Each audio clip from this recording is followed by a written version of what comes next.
आज आपण पाहतोय का परीक्षा पोर्टल असेल, अधिक काय सगळ्या काही भरती होत असेल, तुम्ही सांगा काय जीवार येतं माणसाच्या, का मी मार कष्ट केले, मार मेहनत केली आणि पेपर फुटला असं जेव्हा कानावर येतं तेव्हा सगळं आम्ही पाहतोय हातातून गेल्यासारखं असतं. श्रीमंताचेच पोरं नोकरीवर लागत असत आणि मेहनत करणारा प्रचंड ताकदीनं आम्ही पाहतोय, अभ्यास करणारा तरुण जर या पेपर फुटीतून आम्ही पाहतोय मागं सरकत असत, तर याच्यासारखं पाप नाही.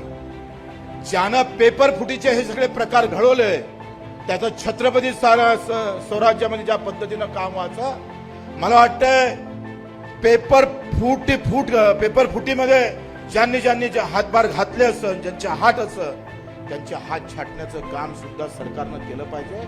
पुन्हा अशा प्रकारची हिंमत होता कामा. मला माहित आहे त्या तरुणांच्या डोक्यात काय असतं.